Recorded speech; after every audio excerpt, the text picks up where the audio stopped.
joining. Today we have with us on our show a very special person, Mr. Gbenga Omolokun.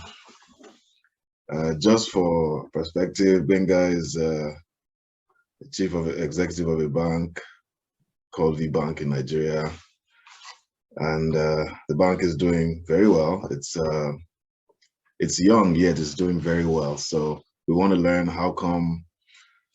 how do you get from zero to hero, you know? And that's why we have Gbenga on the show. I don't know, I may be wrong, but last I heard the bank was doing something like 7 billion in revenues, 7 billion naira, thereabouts. Is that true?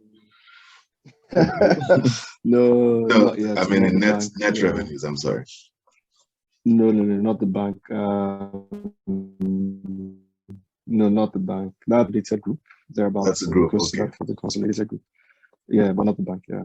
Okay, so the group. Okay, so you'll tell us a little bit about that if you don't mind. But over to you, and we're really here to listen and learn a few things.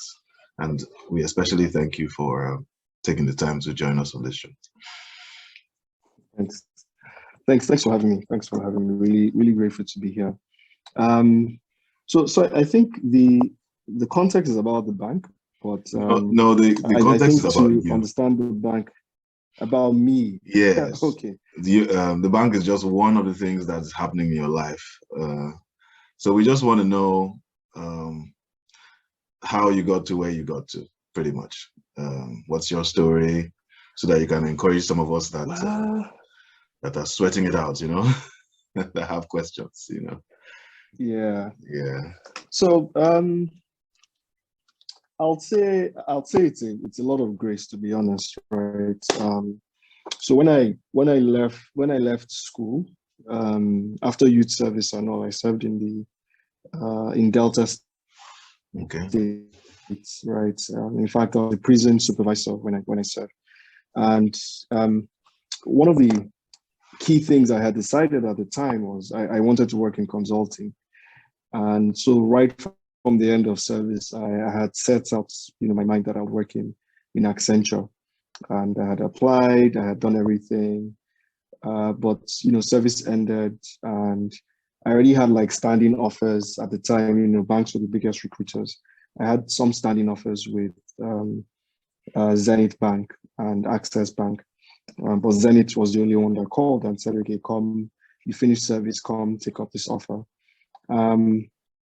So, I mean, I started working in the bank, and whilst I was working there, I was always really interested in, I've always been very interested in more, how do I put it? Things of the mind, intellectual stuff, right? So being able to use your mind to think things through, solve problems and all.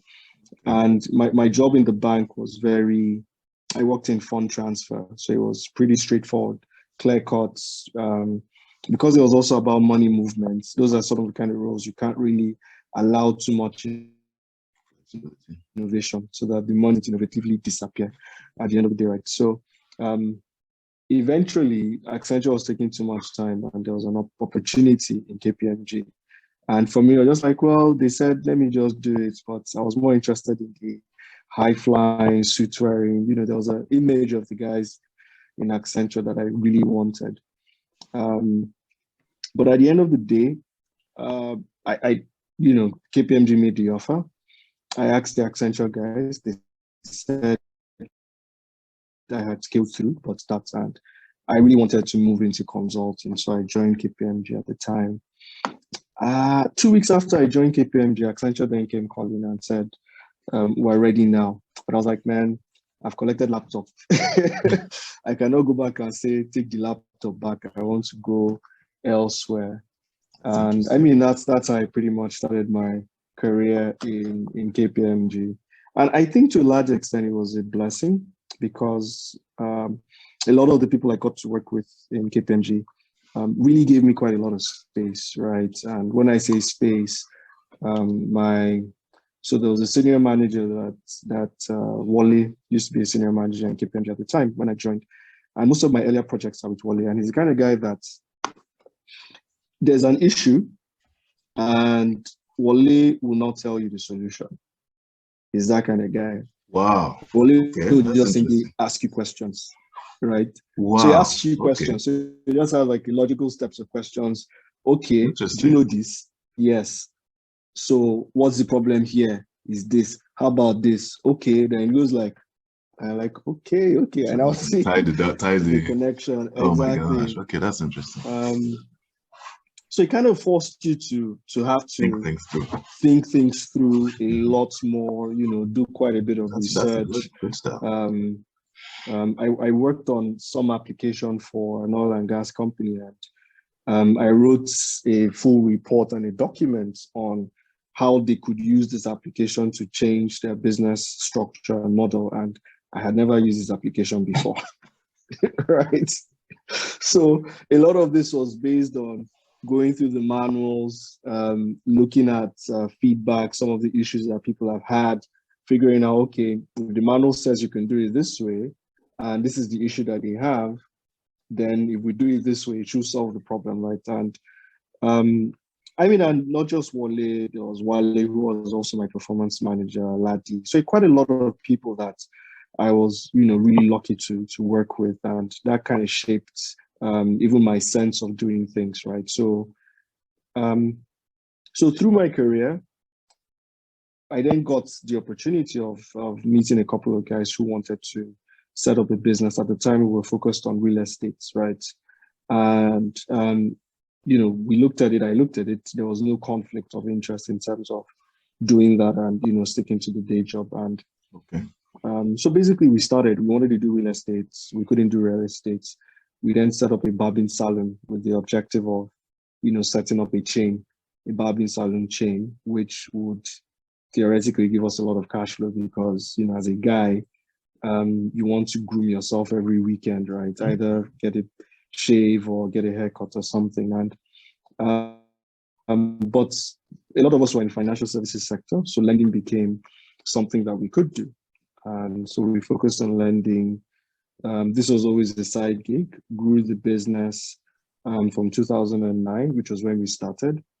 And by 2016, we basically figured out that, you know what, if we didn't leave our, you know, day jobs and focus on this, we will never grow to be anything more than a mid-sized organization. Yeah. And every day, everyone was getting a lot more senior in our primary jobs, right? Difficult choice. Yeah. The level of with the level of seniority there, the responsibilities increase, what's at stake increases. So if we didn't manage it properly, we would at some point lose focus, right? So we all basically decided to leave our primary place of employment at the time and join the business in 2016. And it was a very pivotal year because whenever there are issues, there are always opportunities depending on how you see it and how you're positioned. So, but hold on, at that time, like how much in revenues were you doing, just rough estimates, before you decided that this is the time to leave the day job? Man, it's just been a rough such a long estimate. time, and numbers have changed, right? So I would say we weren't doing, in terms of total revenues per annum, we probably weren't doing up to $1 billion. It wasn't up to $1 billion, maybe a couple of hundreds, right, at the time. Okay. And I mean, and coming in, we all took a pay cut at the end of the day. Oh, really? It wasn't like so small. I see. Okay. All right. Please go on. We all took a pay cut, right? Because that was the issue. We had always been talking about joining the business from 2013. But every time we look at the books and look at what you're earning, you're like, well, I have expenses. This business cannot carry our costs, right? So coming in 2016, it was like, look, guys, hustle. It has to cover our costs. It has to cover, we have to hire people as well. So, yeah, I mean, so 2016 was very pivotal for us. It was probably the best time we could have come in. Because the market from 2015 leading to 2016 in Nigeria was a bit complicated, lots of issues. And in reality, if we were in our day jobs at the time, we would have probably been focused more on solving the issues on that side, and would not have had the time to take advantage of any opportunities on this end or even solve the issues. So, but us coming in, knowing that, look, well, it's a business, it's running, it's a going concern, but it can't take care of our, it couldn't give us the life we wanted at the time.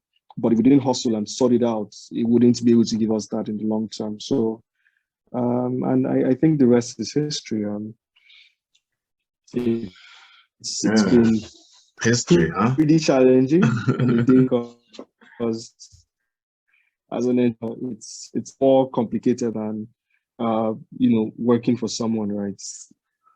But it's been good. It's been good. Yeah. Okay. That's a very, very quick summary of a lot of accomplishment, and thank you for sharing that. I do have some questions about the journey. Like, for example, you said, sure, us. I mean, there was like how many, or there were like how many of you that decided to do this together?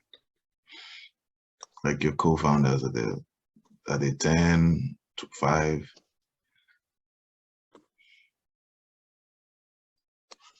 So it looks like we have a bad connection. Can you hear me?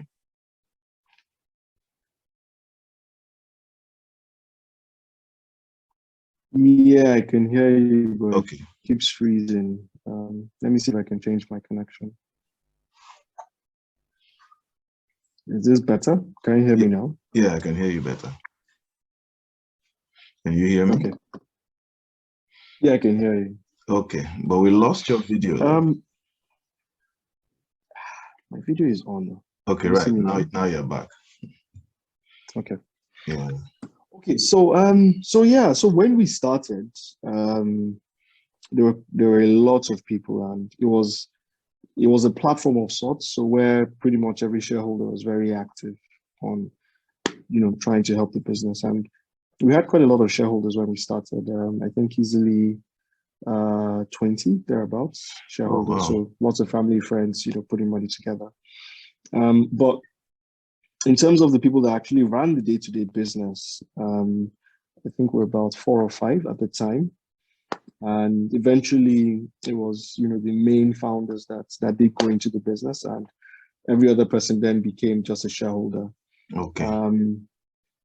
But for us, the shareholder network was very, very important because, again, these are people that already have connections. These are people that, either run businesses or are part of a particular business. So these are people that can point you to business opportunities. These are people that can give you feedback about, honest feedback about how you are doing with them. And these are people that can also give you feedback about ideas that you might have based on their own expertise or domain of experience, right? So for us, you can't sort of separate the founders from the level of importance that we put on our shareholder network, right? Because your shareholder network is committed to you, right? Nobody would invest in a business that they hope would fail, right? So at any point in time, they provided like a sounding board or support structure. If I needed an introduction to someone, or if the CEO needed to drive a certain kind of agenda with a customer, these guys could get behind you and say, oh yeah, act as a reference check, right? I know these guys, this is what they're doing, and basically smoothing the floor for you. So yeah. Oh, wow. Okay. So did this start like among colleagues just discussing possibilities, or how did this all come together? So yes and no. So it initially started amongst some colleagues. So Nonso, who is CEO, group CEO, had a conversation with some of his colleagues at the time, and they thought it was a good idea. One colleague reached out to another friend, says, okay, we're trying to start this up. That colleague tells another friend, and how I even got in was a friend of mine from school. So we were in ISEC together, and he was like, oh, well, there's this thing that he's going for. They're trying to start up a business. Am I interested? And I was like, yeah, I'm interested, right? So I got in. I didn't know anybody there apart from my friend that brought me in. And I mean, I liked the idea, and the rest is history, pretty much. Good old Isaac, huh? Interesting. Yes, sir. Yes, sir. Yes, sir. All right. So, Isaac. okay, this is great. All right. So before we go ahead, I think I'm a little bit more familiar with you than the audience is. So will you tell us a bit about your beginnings? Where you come from, what where you came from, and what you studied in school, that sort of thing. When you eventually started to get a formal education. Could you tell us a little bit about that very briefly? Okay, so my name is Gbenga Omolokun. I was born in Kaduna. I spent, I think so far, well, most of my life, my formative years were in Kaduna. I went to Air Force Primary School, and my parents refused to let me go to boarding school, so I had to go to. So I think I'm probably so I'm the last child, right? So I'm probably the only one in my family amongst all my siblings that went to private school for secondary school. So every single one of my siblings went to a government school. We did. It was rough. Yeah, so. Well, I mean, I really didn't want to go to a public school. I really didn't want to go to a boarding school in reality, but the folks would not have it. Interesting. That I had to stay at home, and also I left Kaduna in 1999. So I didn't finish secondary school in Kaduna because of the riots and the crisis in Kaduna. So we had to leave because where we lived in Kaduna was right in the smack, was like, ground zero for a lot of the issues and the conflict. So, so at the time we left for Kogi, so I'm from Kogi State. And my dad was insistent that I finish school in the village. And I was like, never. Not really excited about that. Yeah. So I was like, look, at least let me go to school in Lokoja. It was going to supposedly be another boarding school, or at worst, I was going to stay with an uncle. But the folks were like, "Nah, you're staying here. You finish school here." And I mean, it was a bit rough because from where you're coming from to the village. Oh my gosh! Exactly right. And I mean, it was a scenario where I'm actually, arguing with the teacher and saying, "No, this is not correct." And I'm in SS2, and I'm like, yeah, I did this particular thing in SS1 in Kaduna or maybe in JS3, and I no, this is not correct. This is how it works, or this concept. This is not how to teach this concept. So gosh, I was the Mr. I know everything, but exactly. But I mean, it was also frustrating because I didn't really feel like I was learning anything. But I mean, in all of that, I still learned a few things, right? So how did you overcome that? Were you like studying at home, self-studying, or how did you? Oh yeah, no, there's a lot of self-studying, right? And yeah, because that doesn't sound like a growth environment at all. Yeah. No. Okay. And again, because the next real hurdle was passing JAMB and passing, SSC. So essentially, my entire focus, moved to those two things. I never did. Our audience is a bit global. So JAMB and SSC would be like, the entrance exams you take to enter college, university. Okay, so please go. Yeah. So I was essentially, focused on those two things, right? So got lots of past questions and essentially just focused on studying for those two things. I mean, I won't take it away from school and say I didn't learn anything. I did learn quite a lot of things. And part of these exams included practical courses and also for biology, practical, chemistry, practical, physics. So there was a lab. And fortunately, the conversations with some of those teachers kind of made sense. It's a practical course, right? So you can't do a refraction test and not see the refraction happen, right? And nobody's going to tell you otherwise. Right. But around things like mathematics, so I had to do, I'd never done further math before, but interestingly, I actually registered for further maths in my final exam. So I had to go and pick up the book and pretty much figure out how it worked out. So there was a lot of self-studying. And there was something that my dad also insisted I do that I think kind of helped, right? So in SS2, I went back to Kaduna very briefly to take the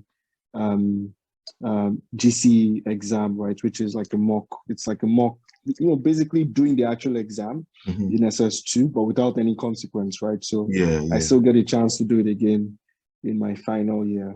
Oh, wow. So, I mean, fortunately, unfortunately, I fell ill like 2 weeks before the JAM exam. And I was so ill, I was actually admitted in the hospital. I had malaria and typhoid or something. And I think the week before the exam, the nurses were like, well, they're still going to have to observe me for a few days. I'm like, never. I need to leave this hospital tonight, right? So I got discharged like a week before and basically just went to double down, read and everything. And my score wasn't fantastic, to be honest, but it got me over the cutoff required. And I never really wanted to school in the north. I'd always wanted to school in the south, right? And I'd always wanted to go to Ife for one reason, right? Interesting. Yeah, I'd always wanted to go to Ife. My social studies teacher in Kaduna apparently went to Ife, right? Okay. And he always used to talk about Africa's most beautiful campus, is the biggest, best school in Africa, and all like of that. Opposite side of the country. Hindsight, exactly, but which in hindsight now I realize is actually the school's answer, right? But I mean, he spoke glowingly about the school, and I'm like, well, I don't want to school in the north. This might be, the right place, right? So even in JAM, that was the only university I applied to. I applied to that, and I forget. FUTA, either the Federal Technology University, the one in the West, right? And that was because I wanted to study computer economics in Ife, or study something related to robotics or something, which was why I wanted to go to FUTA. And the choice for computer economics was because my dad was like, well, he thinks I should study something in the humanities, right? Maybe accounting or economics, that all my siblings are either doctors or engineers, and that we don't have any accountants or we don't have any lawyers in the family. And that clearly I'm not going to study law, but maybe I should study. And I'm like, well, at the time, I'm like, well, I want to do robotic engineering. They're like, well, there's no robotic engineering here, but let's try and balance things, do computer and economics, and whichever one in the future works out, you're on both sides, right? Interesting. Which ironically is yeah, but I mean, ironically, it's what I do now as the head of a bank, running a digital bank, is essentially combining the whole computer science and engineering with finance, economics, and also probably was foretold, right? But when I got to Ife, my scores were too low to study any engineering course, right? So so the universities have this cutoff depending on where you're from, right? So if you're from a particular state, your cutoff might be lower. So they have this trying to relate it to what you have in the US. It's like a quota system. It's so a quota. It's so that people from poorly represented areas, area, get more opportunities or more access to opportunities. Yeah, I don't know if it's a good thing, but yeah. Well, it's like saying it's like the affirmative action thing in the US, right? So so from where I'm from, the cutoff was rather high if you wanted to study engineering.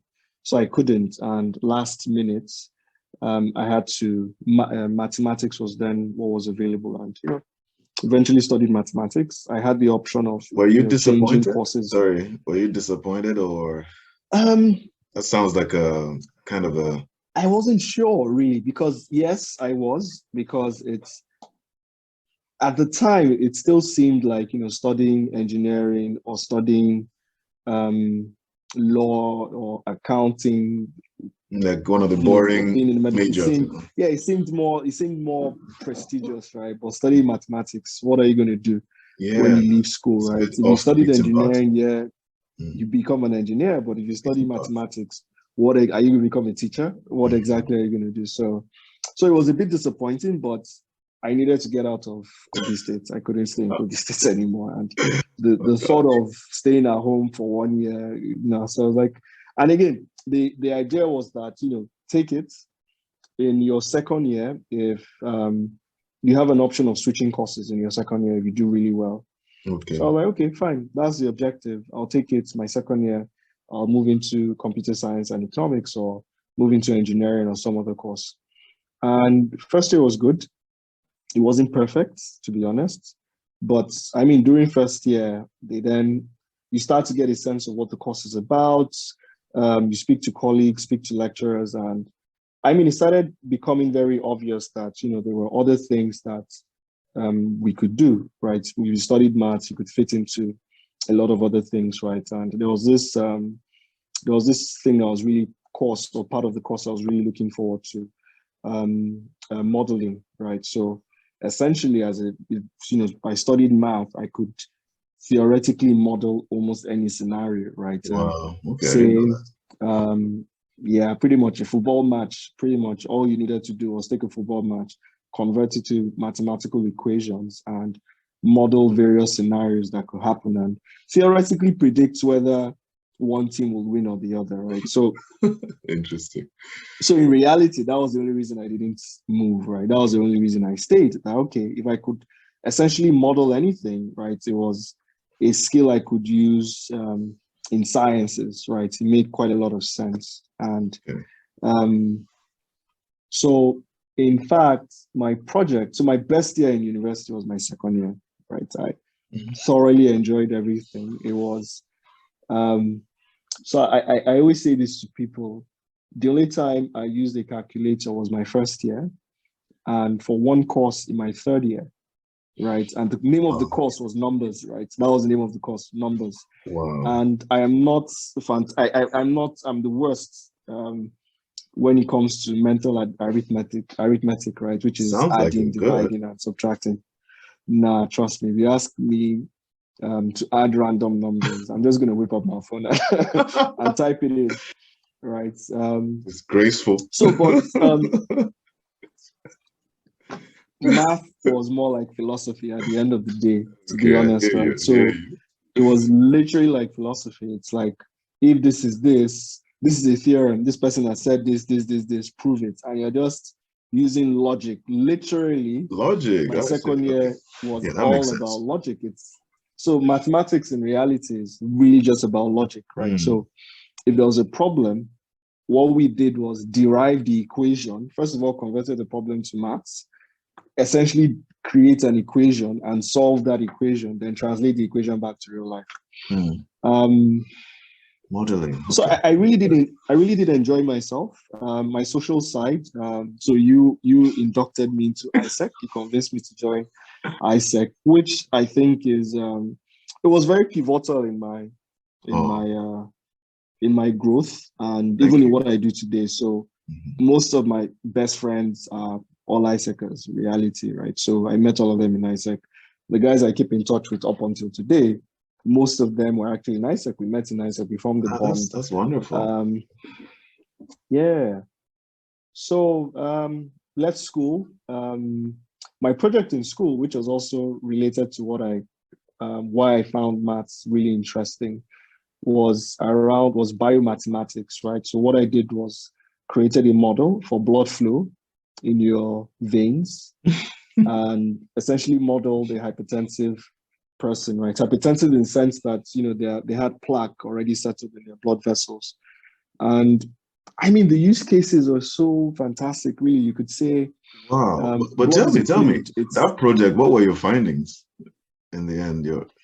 I mean, it was just proving that you could do it, right? Oh, It was right. just proving Okay. that It wasn't, you could okay. essentially, no, it was essentially that can I determine if somebody has plaque in their veins, or if, because the older you get, the less elastic your blood vessels get. So he was saying the project was about what would be the pressure structures for your blood flow. So ideally means if I could measure your blood pressure at any point in your body, I could figure out if on one hand, there was a potential for an aneurysm, or on the other hand, there was a potential for, if the pressure was in a certain range, it means your blood vessels were either constricted or no longer very elastic, or if they were too elastic, it would indicate, right? So think about it this way.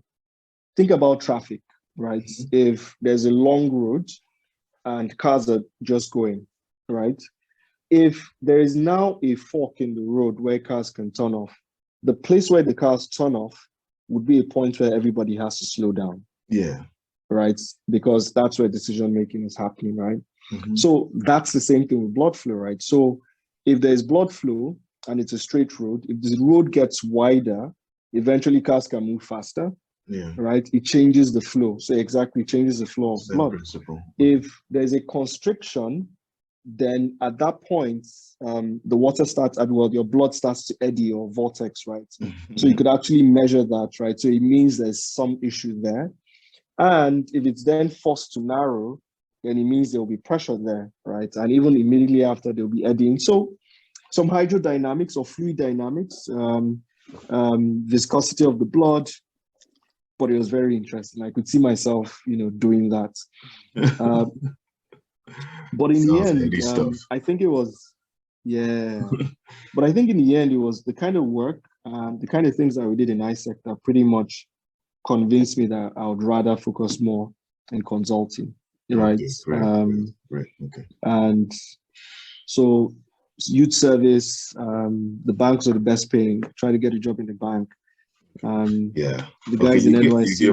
You gave us that background before. So thank you for giving us some insights into where you're coming from.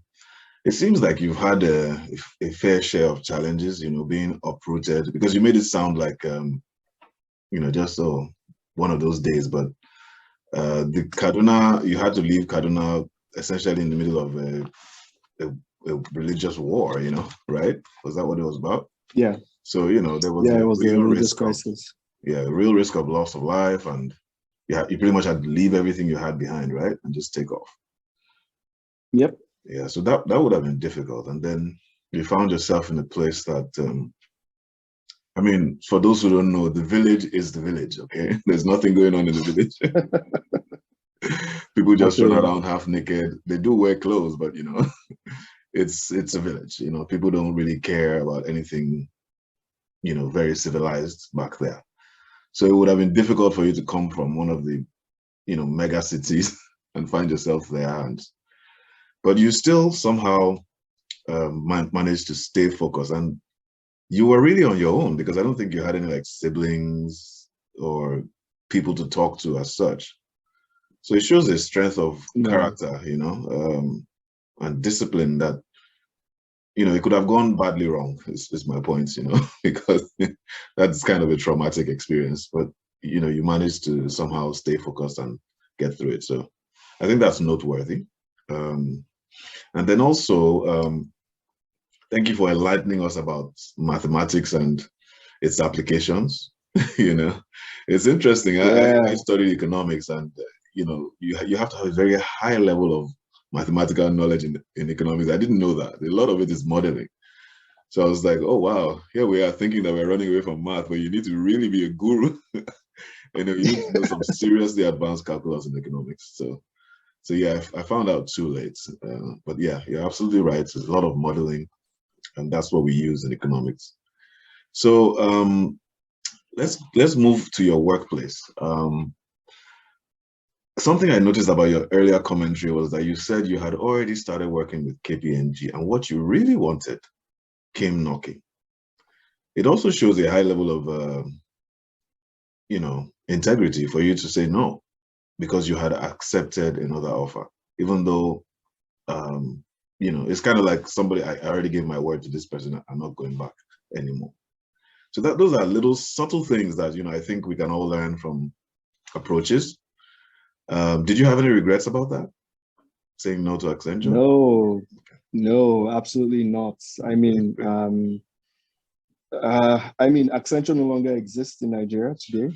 Well, I'm in touch Accenture, with the chairman. I think it was sold to someone else. Not that it yeah, doesn't they're now exist. called, it doesn't It's exist now a anymore private as business. Accenture, the brand name. Oh, right, the brand Yeah, is it's gone. called, Yeah. it's called Verakis Yeah. now. Accenture Tax, Anderson Tax does exist, but Accenture as a brand name no longer exists in the country, right? So it was pretty much turned out to be a good decision in the end. It was, even from my second year, right, it turned out to be a very good decision because, we meet in the field, I have no regrets, right? Because at the end of the day, I only have the experience I have with KPMG, right? I don't know what it would have turned out on that end. Interestingly, the best interview I've ever had in my entire life was with an Accenture partner, right? It did not feel like an interview. It felt, it didn't feel one way. It felt like I was having a chat. Yeah, there's too little of that. Yeah, it's too little of that. Yeah. Everybody wants to show I'm the boss. So it felt like I was having a chat. Sit right, look right, talk right.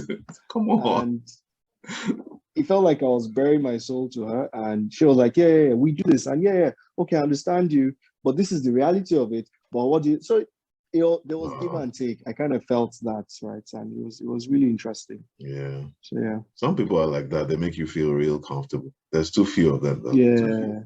Yeah. All right. So tell us about the workplace. Some of us have 9-to-5 jobs, and we sometimes struggle to navigate through day to day. Did you have any of those kinds of problems, that you dealt with while you are still? Yeah. Well, while I was in KPMG, right, and doing this, so it was very tough, right? It was very tough. But for me, the important thing was my 9-to-5 is what pays the bills, right? And first of all, was ensuring that there was no conflict of interest in what we did between, what I did in KPMG and what I did in VFD at nighttime. I think for a long time, well, actually, even till I left, nobody even knew about Interesting. You the managed work to in keep them VFD, right? So, yeah, my lives were separate, right? We're totally separate. I did tell my performance manager, so he knew. But if he asked me to go to another country for a project, I went. If I needed to be in the office overnight, I was in the office. So for me, the integrity was about, or the main thing was, look, this is my 9-to-5.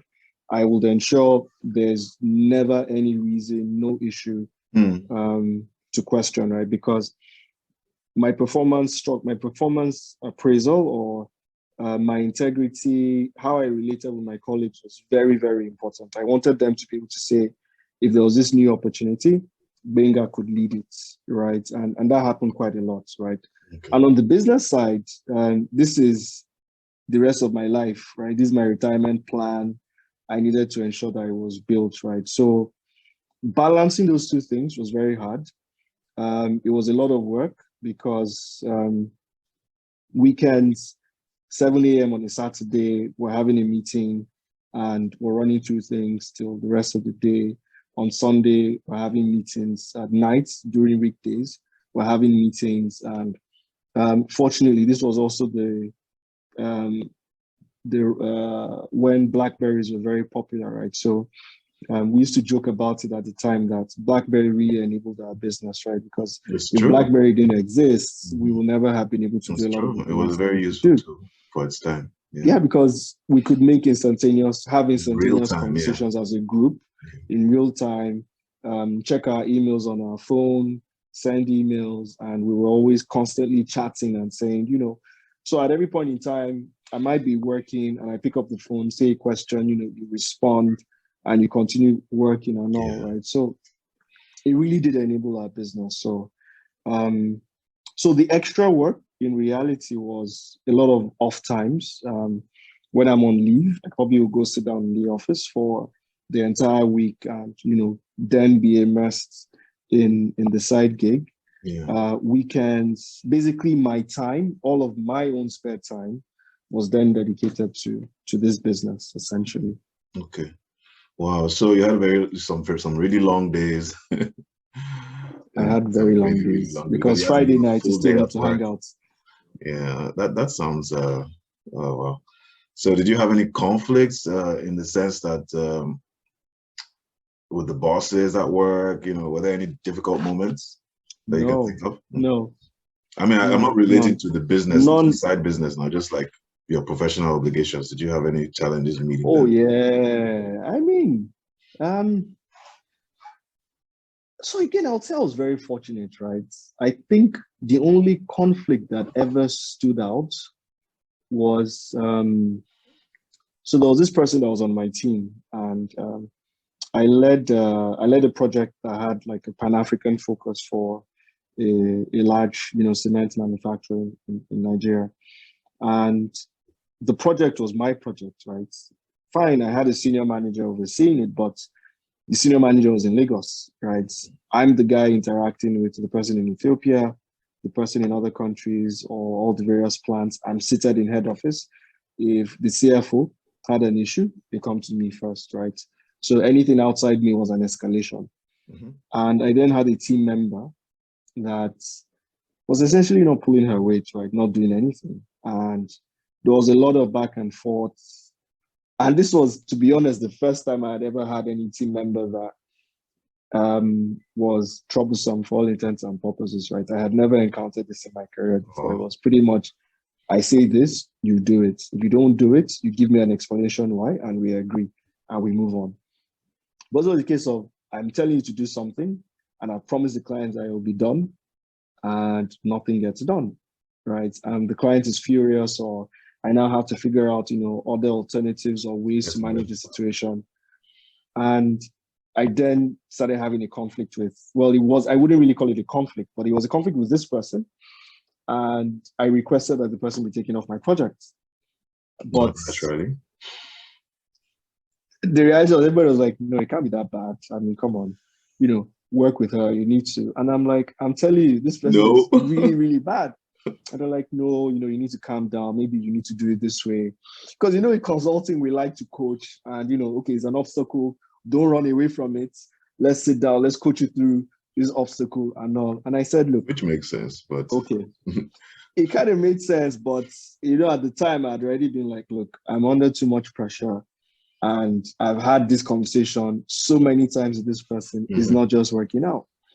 And in fact, someone insinuated that, was I trying to have a relationship with her and she disagreed? And I basically, this was at an appraisal meeting and I basically lost it. And I'm sure. One of the senior partners was even like, no, calm down. Don't let this spoil your record. That's in fact, this is my crucible, right? I need to carry it, I need to bear it, and I need to fix it.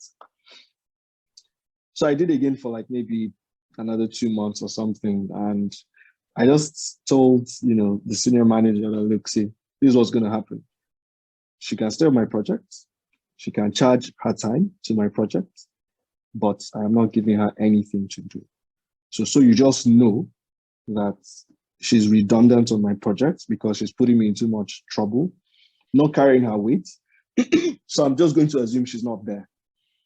She can charge her time, but two things will happen. During appraisal, she will never get promoted because I will not give her, I would appraise her as I see fit, which is that she's not doing anything. So I think at that point, you're just like, okay. So he then took her to another project. And he now starts calling me and saying, can you imagine this.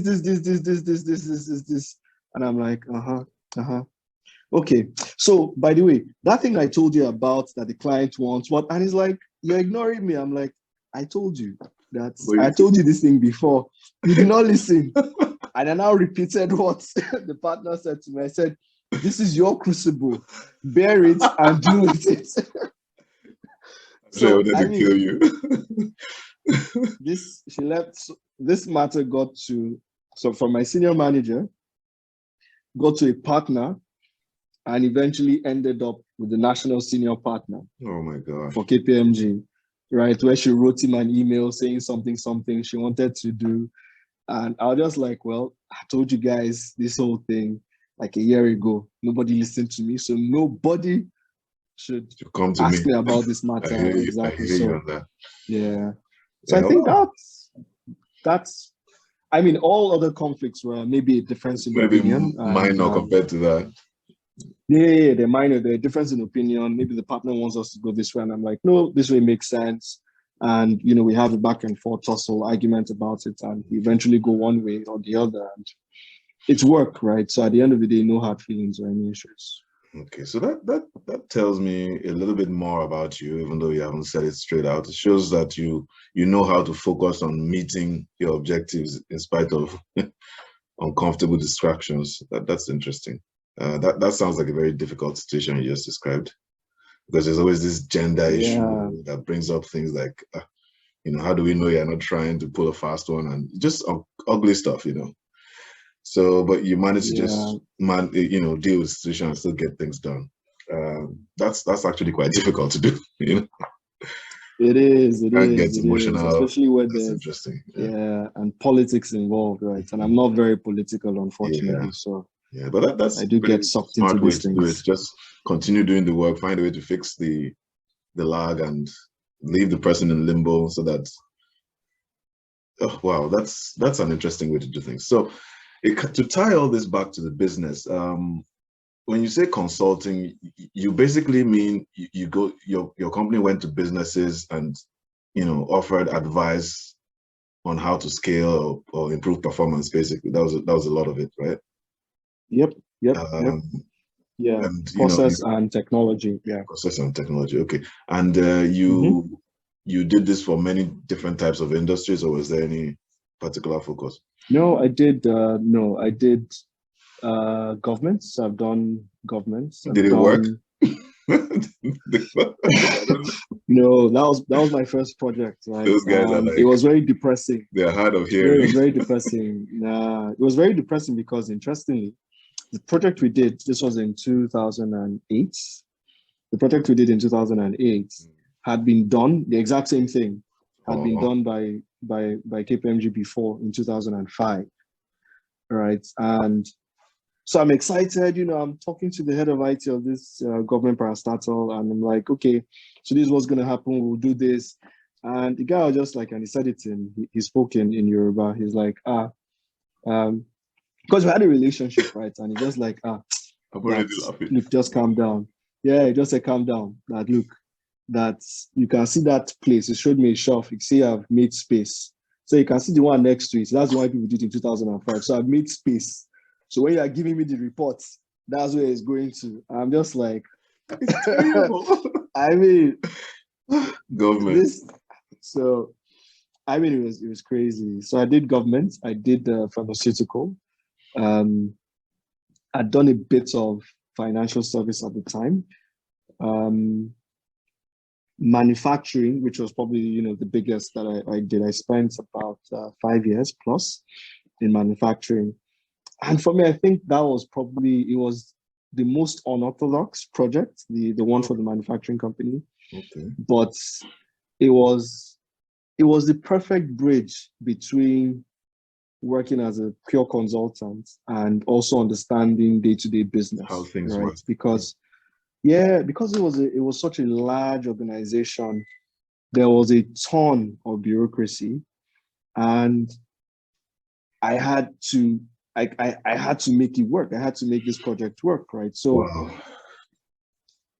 I literally would wake up today and say, write an email, they're all going forward to the clients, to the client staff, like they're all going forward. This is the process you will follow, and you will do this, you will do that, you will do that, and all, right? So I wasn't staff, but I literally had. You became that person that made sense of things. I became that person that sort of forced them to follow a particular. So I'm outside the structure, and I became sort of like an enabler for some of the people within the structure to fix some of the things, from outside in. That's the way it's supposed to work. When you're on the outside, you can see better. That's the way it's supposed to work. Yeah, but I mean, it's still surreal in when you're doing it in real life, because so I'll give you an example. They hired a new CFO in their entity in Zambia, and I mean, I traveled to Zambia obviously because my project also included Zambia, and I needed to ensure things were working there. And I got to Zambia, and I'm like, okay, so do you know how to do this? Do you know how to do that? And these things had nothing to do with my project. They were pretty much just processes that, in my opinion, if he had sorted out properly, would give him time to even look at my projects better, or even understand the importance of certain reports from our system. And he pretty much didn't know anything, right? So I'm like, okay, wow. These are the manuals that your organization uses, and sending an email introducing him to people in the head office in Nigeria. Okay. That, okay, this guy just resumed in this country. He's this, is this. You need to take him through all of these things. But so in a way, I sort of bridged that gap for them at the time. That tells me a lot too, because it means you're not just interested in defining the processes, but actually making sure that they are being put to practice, which is very important. I'm being paid for the process, right? And I can't record failure. So whatever makes the process works. That's good. You have to has do that. To work. That's right? interesting. It tells me a lot about you. So these are little things that, they may not mean much to you, but they're extra mile sort of things. It explains a lot. Okay, so to tie this back to your business, all this experience, did it help you in defining structures for the business? Yeah, absolutely. Yeah, absolutely. Because I mean, moving from consulting to real life business, there are two worlds, right? And technically, which is why I said, this project was a bit unorthodox, right? The risk management policies say I shouldn't make management decisions, because as a consultant, you need deniability, right? I've given you a recommendation. Right. How you implement that recommendation, or if you implement the recommendation, whatever outcomes, I cannot own or take responsibility for those outcomes, right? I've just given you advice. How you choose to take the advice, whether you choose to take the advice, is yours, right? So that's traditional consulting. But I'm in this business where I have to take a step further and sort of, because it was at the time the single largest, by value, the single largest project in the entire firm. Wow. And even in terms of team size, it was pretty large, right? So, I mean, we're talking about tens of millions of dollars way back in 2015, from 2010 to 2015, 2016, right? So, and there were lots of forces, right? We're fighting for the same project. We're fighting other consulting firms who coming to take over the project, so success was very important, right? You had to succeed. So it forced me to go into the business, understand the motivations, right? Okay, we've come with this nice, shiny idea, and maybe because of the hierarchy of the organization and our contract, you have to accept it. But are you accepting it because it's really going to work? Or you're simply accepting it and, like, the government guy filing it somewhere up filing it on the shelf, just exactly ticking a box, right? So it pretty much forced me to have a sense of, the politics in an organization. Which camp is this person in? Which camp is that person in? What's their motivation? So I go meet that person. Okay, what we're doing doesn't stop you from doing what you're trying to achieve, but there's an enablement it's created for the organization, right? I go back to the other camp and you have another conversation with them. So that way I don't get bogged into, their own politics. Yeah. And you don't become, you just show them what they're going to get out of it, and that helps them to push it further for you. Exactly. Yeah. Okay. Exactly. And I don't then become the object of the tussle where I'm fully in bed with one person and the other person just rejects me simply because. Yeah. Exactly, right. Makes so sense. So it's quite a lot of that. I mean, I used to go so I mean, at the time, yes, I used to hang out quite a lot at night, but some of the things I needed to do was say my clients were like, dude, are we hitting the streets this Friday? Like, we'll go out, we'll have fun. So on Monday, rather than he being grumpy, he's like, that party was really good. It was really good. It was really good. I'm like, yeah. Here's my invoice. No. I was like, okay, yeah. Very funny. You So, know how yeah, to play that game a little bit, huh? Okay. Well. All right. So that experience helped you to set things up in the business. Was that instrumental to structuring VFD? Okay. Yeah, I mean, it was instrumental to my understanding, right, of how best, to pursue certain things. I mean, structuring VFD was a collective effort by pretty much all the founders, right? We're all coming from different organizations and, realities, let's put it that way. Fortunately, three of us actually did all go through KPMG, but at different times. Okay. So, but it was, I mean, for me, it was instrumental in understanding the utility. So because I dealt with technology all this while and processes, right, it was one of the things that I quickly, started focusing on putting together, right? Yeah, because you can't scale without that preached. stuff. You can't scale. You can't. But just can't. The thing is, when you're running a business, right? I mean, things are changing today, but when you're running a business, the truth is, you want to move very quickly, and putting together technology takes time, right? And technology forces you to define a process. But yes, it does. if you're a startup, you have to know it on the ground level. You have to. But if you're a startup, flexibility is your best friend. You don't want to be static. You don't want to say, you know what, if I need to approve something, it needs to go through this route to this route. If I want to approve something as the founder, and my partners already agree that I can approve it, what you want is, can I approve this thing? I'll inform you. We know what the objective is. And everybody, yeah. And you don't want to have to say, oh, I now subject it to a certain. So, so what literally happened was it was a mix of the two. Yeah, exactly right. So I'm in the background trying to force and structure these things.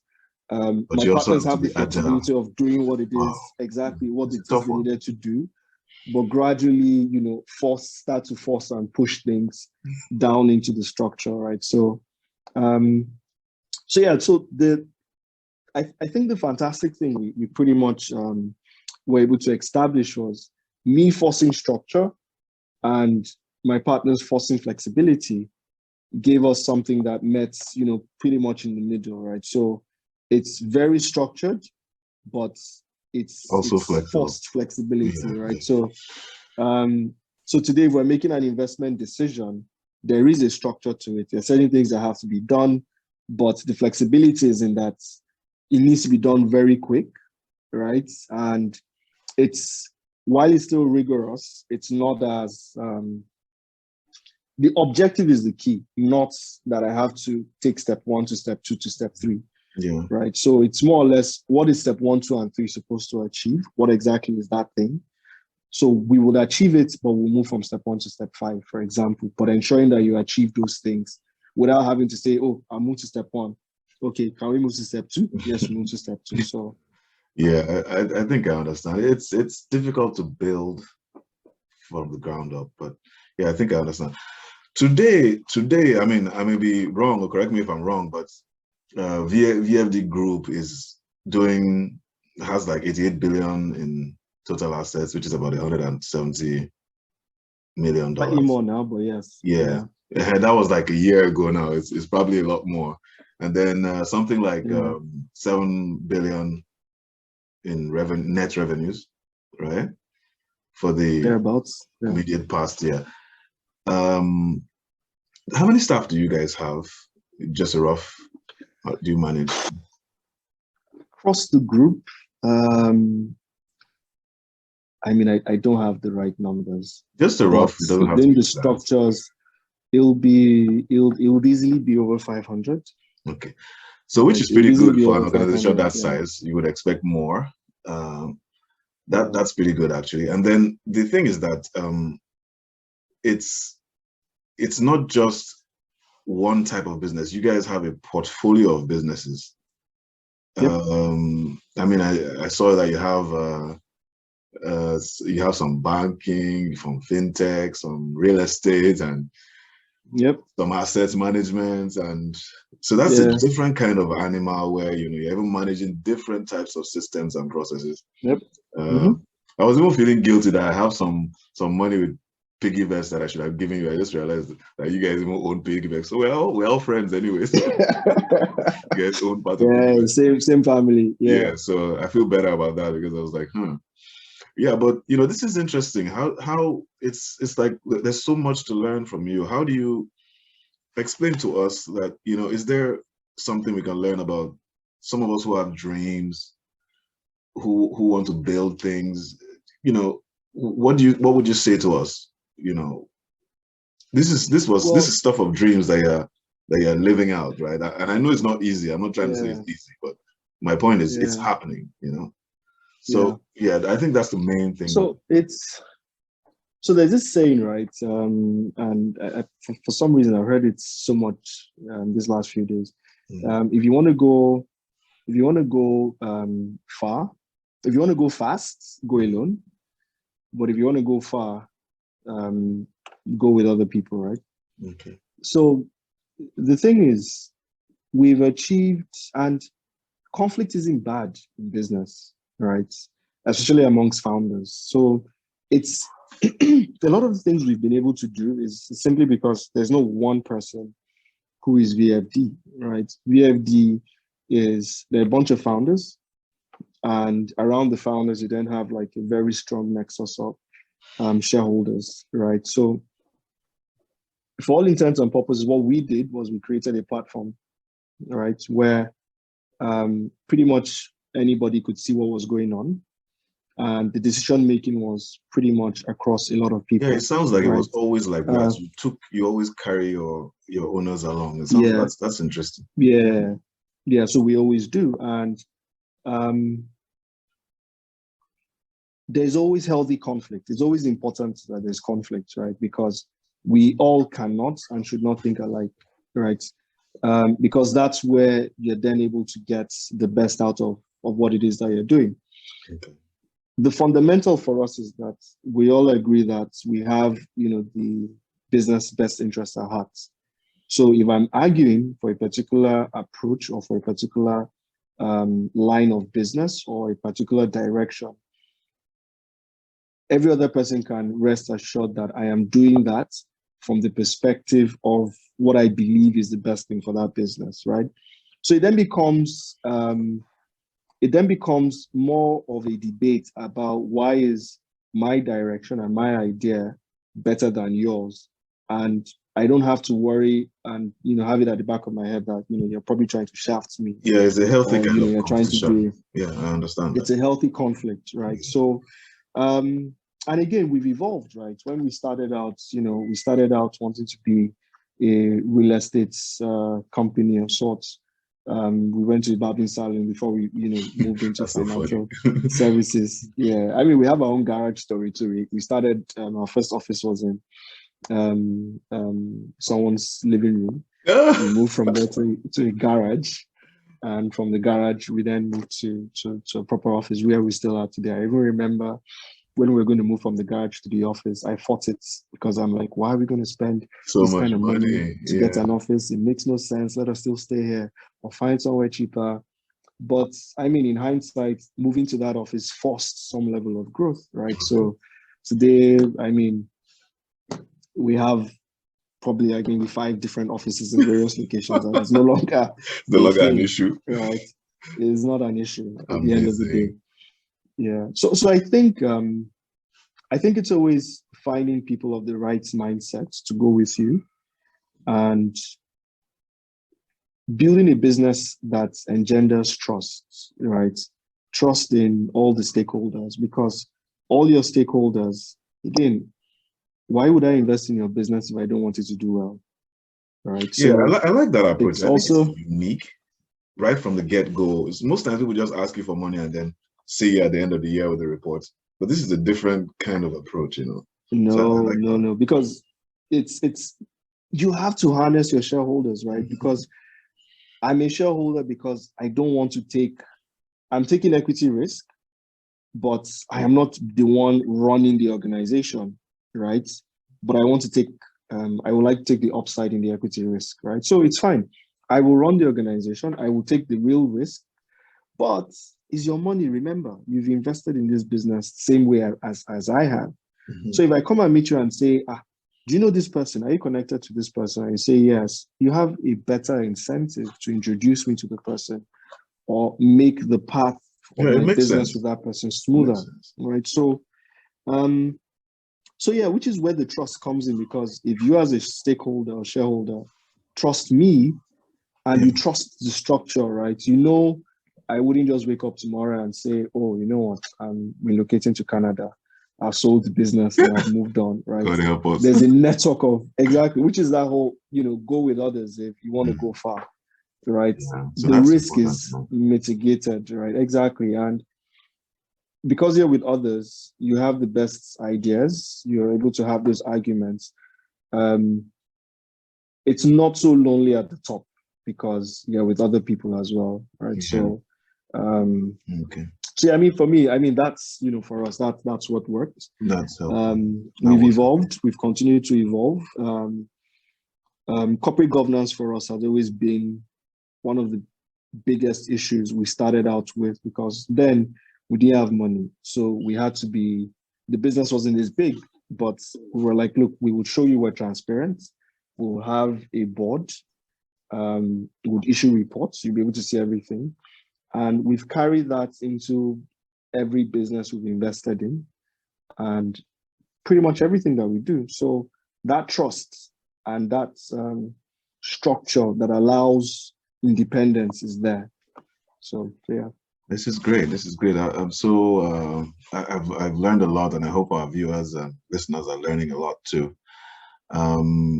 So we're encouraged to pursue our dreams when we see. Because are you up to 40 years old yet, Gbenga? Just see. So if you can do it, we can do it too, right? Or would you say that to us? I shouldn't be the one who's saying that. I mean, definitely. That's what I'm hearing. Okay. Yeah, it's a lot of hard work, but it's trust, really. It's and there is a factor that I'd like to lay bare. There's this comment I hear all the time about how business in Nigeria is not easy to do business, nothing works, and all of that. How has that impacted anything you've done?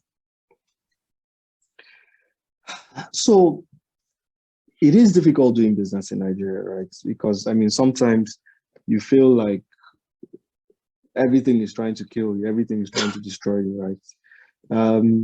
In fact, I was telling a colleague that because I'm in the fintech sector, right? Fintech in Nigeria feels like a blood sport, right? So every morning, I literally wake up, quickly look at my messages. Okay, BDC, no issues, and all of that. Government but I mean, having said that, I mean, it even goes beyond government, right? It's also, look, what's the competition about to do? Oh, okay. And am I properly positioned to react to that, right? Government is a stable factor. It's constant, right? You always need to, weave and bob and try and dodge the punches that are coming. But I mean, in all of this, right, there's always an opportunity, because it's difficult, meaning there are problems, right? And these problems, yes, everybody says, I was reading a joke, let me just chip this in. A guy sent a message or WhatsApp to his boss that, so we have a problem. And the boss responded that, no, problems are all opportunities. You have to see problems as opportunities. Like, okay, we have an opportunity. All the money has been stolen. So I don't want to say all problems are opportunities. Oh my gosh. You gotta be careful how you qualify that, right? yeah. The reality is, in an inefficient system, there's always somebody that will pay you a premium to solve that problem, right? So it's finding where this nexus and your idea really is, right? I mean, there are some ideas I hear of, and I'm just like, wow. I mean, I will never have even thought about it from that particular perspective. I'll never have thought about it in that particular way. But does it solve the problem? Yes, right. I mean, people's mindsets are changing every single day. So it's almost like even in the market, there's incremental innovation and acceptance of new things, which also provide new opportunities to build new businesses on top of all of these things, right? Nigeria's economy is, 24%, 25% agriculture, right? So that's the largest contributor of GDP to the Funny, I was just looking to at our that. GDP. I was just looking at that Right. yesterday. And it seems like banking is only about 3%. In fact, 2 point something%. Very tiny. Banking is tiny. That means right? there's room for growth. There's a lot of room. I mean, I just saw there's some guys setting up a startup they're setting up like refrigeration points in various locations, which guess what?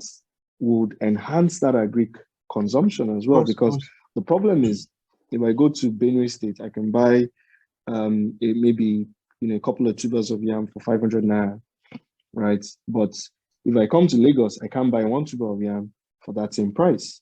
So there's naturally an opportunity to move from Benue to Lagos and sell.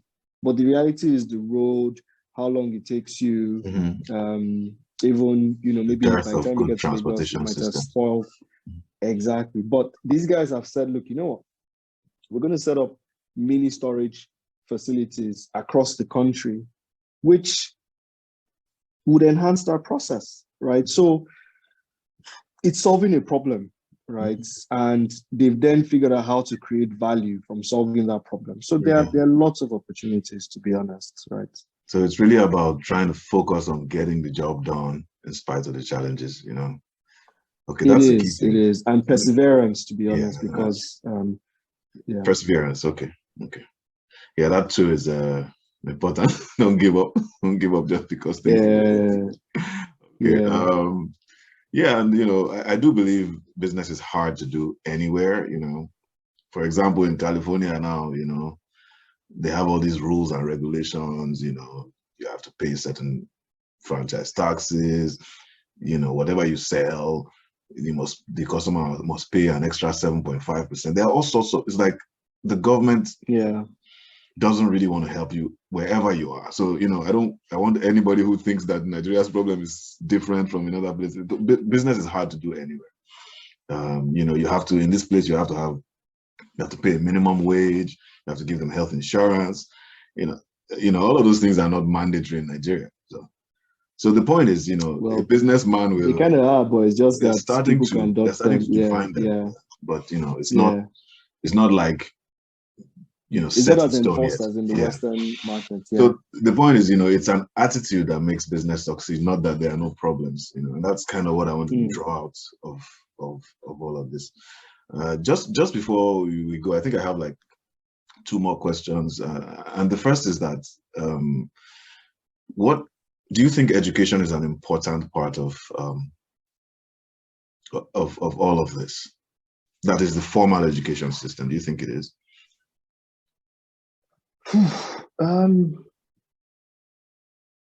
I'll say yes. I'll say yes because I know in today's market, right, a lot of people try to underplay the importance of education and say, the work side is more important, right? I think that helps if you have like a very solid foundation from your primary and secondary school.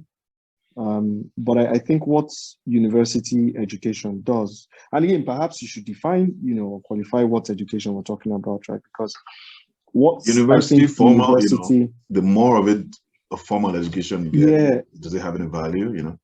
That's essentially. I think it does, because it forces you to think. It forces, a breadth and depth in your thinking, right?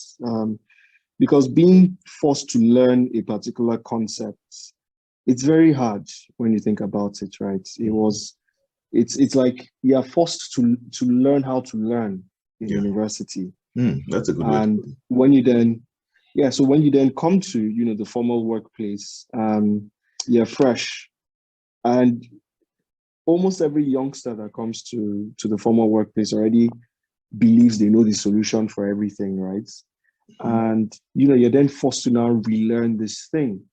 But you only believe you have the solution because you've gone through this process in formal education that throws a lot of problems at you and tells you to solve, for the problems, right? I mean, be it engineering, be it mathematics, accounting, whatever.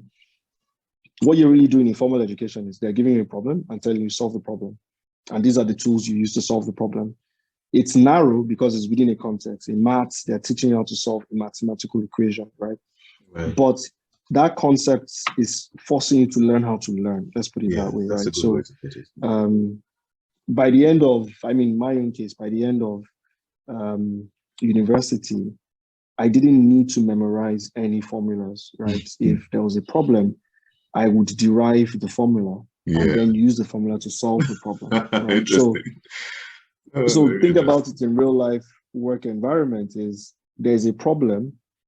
What that has given you the capacity to do is figure out how do I reshape this problem in a way that I can solve it, right? So I think it's important, but I don't think it also downplays the importance of, corporate learning as well, because what you learn in school, what I think the gap is that what you learn in school needs to also now evolve a bit more to the context of today's time and age, right?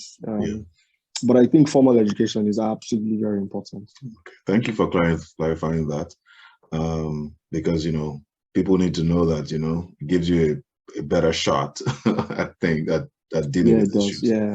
It doesn't mean that if you don't go to school you can't succeed, but if you can, don't run away from any opportunity to learn more. Exactly. Yeah. So I even did like a recent research, and I have some how do you say, on Tableau, I have some visualizations that shows that most of the wealth is held by people who have very advanced degrees, or at least university education and more. Most of the wealth is held by them. It's actually kind of an anomaly for you to have money when you don't have that kind of. No, you don't. Yeah. So I was even like, I did the first 25, and I was like on the 26th person, and I found out that 26th person is some guy in China who studied he has a doctorate in physics or something, and invented some of the batteries that they're using for electric cars. He has like $50 billion net worth because of that. That's pure knowledge based, So, and China is not exactly what you would call a capitalist country. So the point is that, education cannot be, if you can get more of it, please do. It's really about applying it. I think that's the problem. You have to apply it. All right. So the final thing is that we've talked a lot about how you worked hard to get to where you are, and I'd just like to know, is there anything you do for fun? How do you unwind? It sounds like you're always working. No, I play games. I play a lot of games. Still computer games? Well, what kind of games? I play computer games, but more on PlayStation. Right. Oh, wow. Okay. So I mean, even when I'm having a meeting, I could just be. Oh my gosh! Don't tell me that. No, I'm serious. I mean, my wife secretly records me and sends it to my partner. Like, see what your friend is doing. What your guy is doing. But for me, it helps me. It could help me focus sometimes, but it also helps me relax, right? So, I still play games. I really love to hang out. I'm actually meeting some guys for dinner later tonight, right? So I love to hang out. I don't go out as much at night anymore because I get very tired. But I like to hang out. I like to catch up with friends and and I play games. It's pretty much. Wow. Well, thank you for sharing your time with us. I could ask you so many more questions, but I really appreciate your spending so much time with us and sharing your wealth of experience and knowledge with us. And wish you even more success. It sounds like you already have what it takes, but thank you for being kind enough to share. It does.